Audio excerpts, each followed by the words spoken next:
And last thing, we must improve the command and control system in order to create short loops between sensors and launchers. And obviously, we must, as said Mr. Chanussi just before, we need to develop industrial partnerships in order to develop local production capacities directly on the field. In this sense, France supports the Czech Republic initiative to provide Ukraine with 800,000 shells, while confirming our own offer of 3,000 shells, with the aim to reach up to 80,000 shells in 2024. If you consider what is a shell, please join the table. We must understand that a shell is not only this. We must add the fuse, the propellant charges, and the primary explosives. And it's why in the very current context of tension about powders and propellant charges, we need every support, and the position of France is the necessity to build industrial capacities within NATO countries and within Europe especially.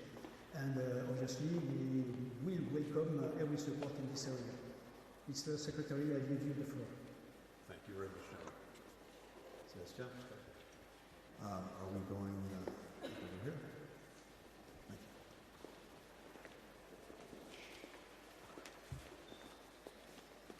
Well, let me begin by thanking the Defense Minister for receiving us today, but more than today, for the extraordinary partnership that France, the United States, and so many other countries have developed in support of Ukraine, helping them resist the Russian aggression that continues to this day. I think what Minister Lecornu, Secretary Austin, and others have built is truly extraordinary, both in providing the artillery systems, the munitions, the air defenses that, up until now, have helped ensure that Ukraine could resist, and resist effectively, this Russian aggression. I have not seen in the 30 or so years that I've been involved in these issues a better example of burden sharing between the United States and its partners than the one we see in Ukraine. Together, for as much as the United States has provided, our European partners and other partners from well beyond Europe, because of the global nature of this challenge, have provided even more. But even as we've accomplished all of this, and even as Russia has suffered what I believe to be a strategic debacle in Ukraine, it's weaker militarily, it's weaker economically, it's weaker diplomatically. Ukraine is more united than ever before. Europe has taken itself off of the dependence on Russian energy, and our NATO alliance is both stronger and now bigger by 2 members. And of course, Ukraine, which many predicted would fall in a matter of days, continues to stand strong. But we are at a critical moment where it is absolutely essential to get Ukrainians what they continue to need to defend themselves, particularly when it comes to munitions and air defenses. And so there's a near-term challenge that we're working together to meet. It's another reason why the supplementary budget request that President Biden has made to Congress must be fulfilled as quickly as possible. It's needed now. It's needed urgently.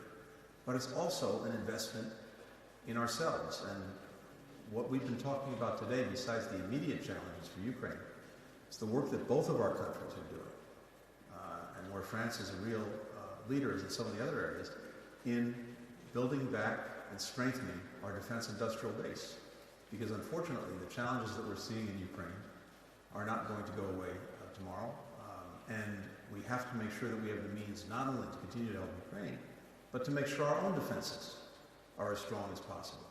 But these investments in the defense industrial base are also investments in ourselves. And I'll just conclude by saying that, again, when it comes to the supplemental budget request, virtually all of the money requested for defense articles for Ukraine will be invested in the United States.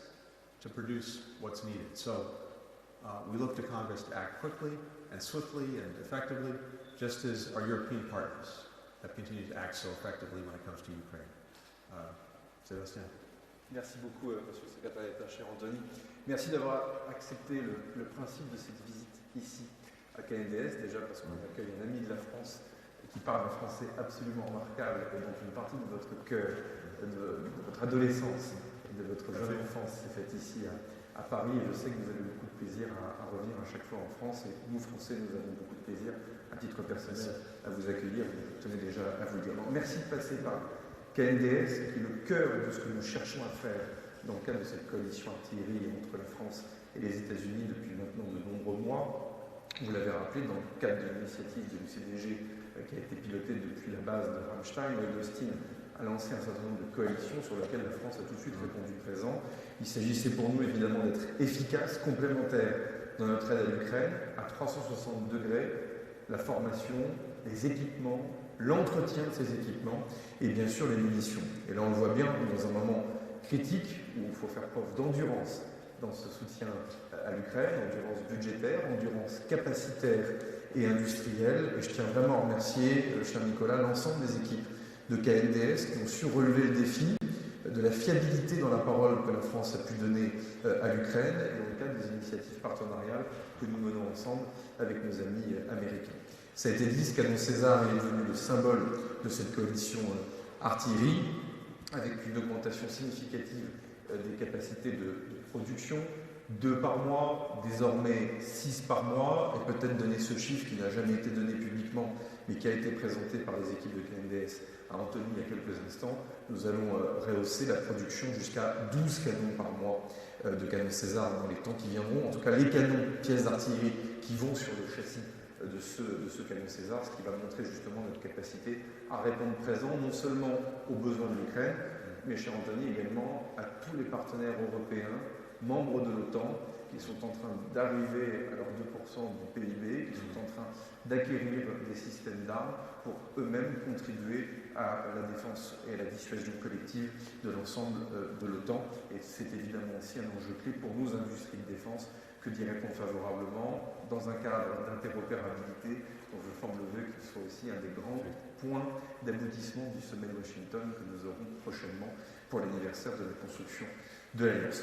On va continuer sur les munitions, qui est l'enjeu clé, essayer évidemment d'accéder à des stocks de poudre, nous-mêmes être en capacité de reproduire des poudres nous-mêmes sur le territoire national. Nous tirons évidemment des conclusions très opérationnelles de tout ce qui a pu se passer ces dernières années et de cette aide à l'Ukraine, et donc nous allons évidemment poursuivre. Notre entretien avec le secrétaire d'État nous a permis également de revenir sur la défense sol-air, qui est aussi évidemment un segment sur lequel nous sommes très engagés, et comme j'ai eu l'occasion de le dire dans la presse ce dimanche, la France va de nouveau procéder à des livraisons de missiles Aster pour le dispositif santé que nous avons donné à l'Ukraine en lien avec nos amis italiens. Donc tout ça s'inscrit évidemment dans cette forte endurance qui nous attend dans les prochaines semaines et les prochains mois. En tout cas, merci pour votre présence, merci pour vos mots et merci pour le partenariat très efficace entre Paris et Washington dans cette aide à l'Ukraine. Nous le faisons de manière très efficace, je le crois, et de manière très complémentaire. Donc merci pour cette visite. Merci Sébastien.